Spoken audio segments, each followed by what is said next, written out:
प्रिया एक पढ़ी लिखी और मुंह तोड़ जवाब देने वाली बहू थी। वो हर गलत बात का मुंह तोड़ जवाब देती थी, जिससे उसके घर वालों को बहुत ही गुस्सा आता था। लेकिन उसका पति अजय हमेशा उसके साथ खड़ा रहता था और उसकी हर सही बात में उसका साथ देता था। फिर एक दिन, तेरी हिम्मत कैसे हुई मुझे उल्टा जवाब देने की? सही तो कहा मैंने, लड़का और लड़की में फ़र्क क्यों करना? पिछली बार मौसी जी को बेटे को जब लड़का हुआ था तब आपने सोने की चेन दी थी, और अभी उनको लड़की हुई है तो आप खाली हाथ जाना चाहती है। आपने तो बोला था कि इस बार भी लड़का होने पर सोने की चेन ही देंगे, लेकिन लड़की होने के बाद आपने अपना मन बदल लिया। ये अच्छी बात नहीं है माँ जी। मैं तेरी सास हूँ और तू मेरी बहू। मेरी सास बनने की कोशिश मत कर, होश में आकर बात करो। मैं होश में ही हूँ माँ जी, लेकिन आप होश में आ जाओ और ये लड़का लड़की में फ़र्क करना बंद कर दो। सही तो कह रही है प्रिया, पिछली बार मौसी जी के पोते को हमने सोने की चेन दी थी, इस बार लड़की हुई तो क्या हुआ, इस बार भी हम सोने की चेन ही देंगे। ये क्या देखना पड़ रहा है? मेरा भाई तो अपनी बीवी के पल्लू से पूरी तरह बंध गया है। अरे माँ, ये तो आपको उल्टा जवाब देने में आगे पीछे भी नहीं देखता। फिर एक दिन रात को 11 बजे रानी घर आती है। अरे बेटा, आ गई तू? जा मुँह हाथ धो के आ जा, मैं तेरे लिए खाना लगाती हूँ। हाँ माँ, बड़ी भूख लगी है। पार्टी में तो मैंने बस फ्रूट जूस ही पिए हैं, कुछ खाया भी नहीं। अरे बेटा, खाना खा के तो आ जाती, ऐसे बिना खाए क्यों आई तू? वाह माँ जी, एक आँख को काजल तो दूसरी आँख को चूना। सही है, उस दिन सहेलियों से मिलकर मैं 10 बजे आई थी। उसी बात पर आपने इतना बखेड़ा कर दिया कि क्या ही बोले। और अब रानी दीदी 11 बजे आई है तो आपको कोई प्रॉब्लम नहीं है? क्यों भला, ये भेदभाव क्यों? तू तेरा ज्ञान अपने पास ही रख। दिन ब दिन बदतमीज होती जा रही है तू, मुझे तेरे मुंह नहीं लगना। और रही बात भेदभाव की, तो तू अब कोई छोटी बच्ची नहीं है, इस घर की बहू है। तेरी उम्र निकल गई है ये सब करने की। एक बहू को अपने घर पर ही ध्यान देना चाहिए। ये घूमना फिरना रानी के उम्र वाली लड़कियां ही करती है। बहू का जीवन तो सिर्फ रसोई तक ही सीमित होता है, उसे घूंघट में ही रहना चाहिए।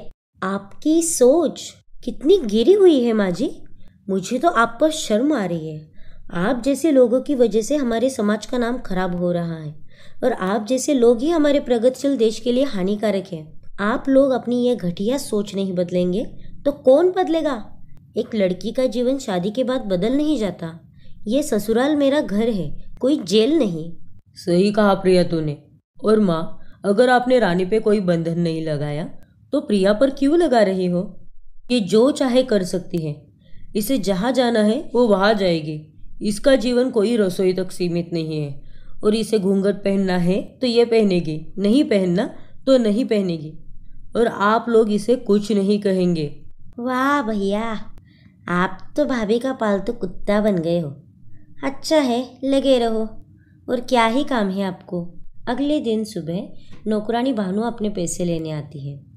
मालकिन, आज 1 तारीख है, मेरा पगार दे दीजिए। और हाँ, जगराते के दौरान मैंने 3 रात ओवर टाइम किया था, उसका भी एक्स्ट्रा पैसा दे देना। क्या? कौन से एक्स्ट्रा पैसे? लानत है तुझ पर। वो 3 रात तूने भगवान की सेवा की थी। इतने सारे लोगों का खाना बनाकर तूने पुण्य का काम किया है, तो उसमें पैसे क्यों लेगी तू? अरे जा जा, मुझे नहीं चाहिए तेरे जैसे नौकरानी, मैं कोई दूसरी ढूंढ लूँगी। तभी वहाँ पर प्रिया आती है। रुको भानु दीदी, ये रहे तुम्हारे पैसे, और इसमें तुम्हारे 3 रातों की एक्स्ट्रा पेमेंट भी है, जो तुमने जगराते के दौरान ओवर टाइम काम किया था उसका। शुक्रिया छोटी मालकिन। अरे माँ जी, आपने तो गरीब को भी नहीं छोड़ा। अगर आपको पैसे की चालाकी करनी ही है तो किसी अमीर से कीजिए ना। गरीबों के मेहनत का पैसा लेकर आपको क्या मिलेगा? सुधर जाइए माँ जी, आपकी हरकतों से बाज आइए। तू अपनी लिमिट में रह बहू, वरना तेरी खैर नहीं। मैं अपनी लिमिट में ही हूँ माँ जी। अरे किसे धमका रही है आप?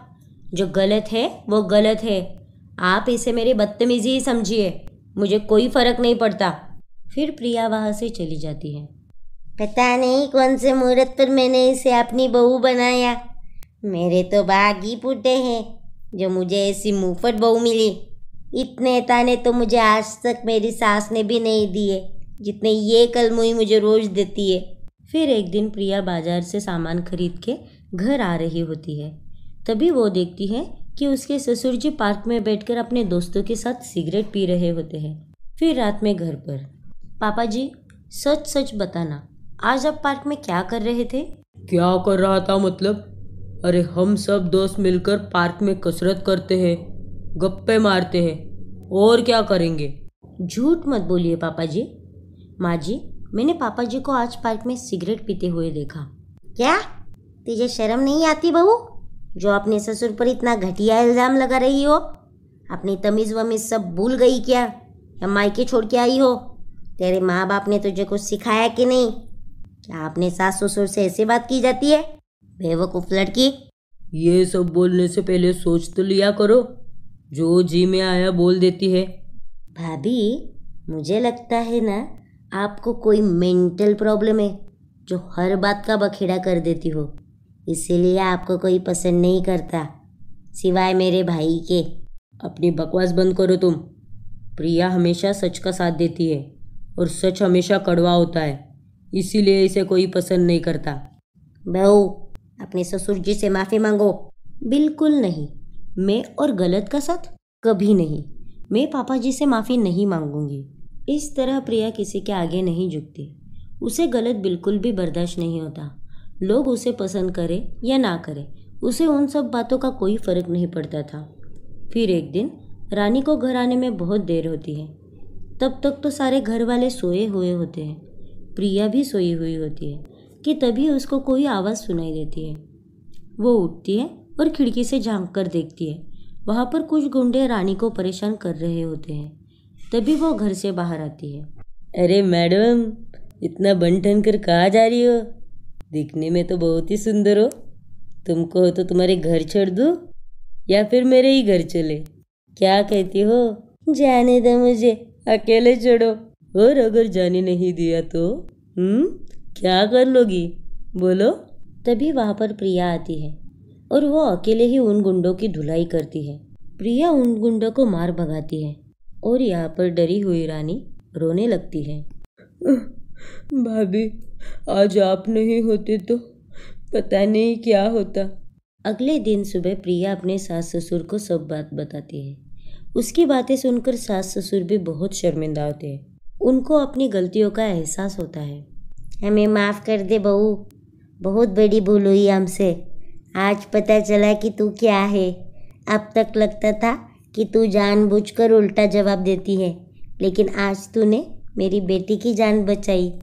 पता नहीं तू नहीं होती तो क्या होता रानी के साथ। मुझे बहुत खुशी है कि तू मेरी बहू है। तू मुंहफट ज़रूर है, लेकिन अन्याय के खिलाफ हमेशा आवाज़ उठाती है, हमेशा सच का साथ देती है। हाँ प्रिया, तुम्हारा बहुत शुक्रिया बेटी। पता नहीं तुम नहीं होती तो कल क्या होता मेरी बेटी के साथ। आज तुमने हमारी आंखों पर चढ़ा हुआ घटिया सोच का चश्मा हमेशा के लिए हटा दिया। और हाँ, उस दिन के लिए भी आई एम वेरी सॉरी। मालती, मैं सिगरेट पी रहा था उस दिन, अब से मैं नहीं पीऊँगा। क्या? इसका मतलब बहू उस दिन सच बोल रही थी? क्या आप सिगरेट पी रहे थे? कब से चल रहा है ये सब? आज से आपका खाना बंद। अरे क्या बोल रही हो तुम? तुम्हारे सर की कसम, आज से सब बंद। थैंक यू प्रिया, इतनी अच्छी बीवी और इतनी अच्छी बहू होने के लिए। अरे इसमें थैंक यू बोलने की क्या बात है? ये मेरा परिवार है और मैं मेरे परिवार के लिए कुछ भी कर सकती हूँ, भले ही लोग मुझे मुफ्त समझें। इस तरह प्रिया अपने घर वालों की सोच बदल देती है और उस दिन के बाद सब खुशी खुशी से रहने लगते हैं।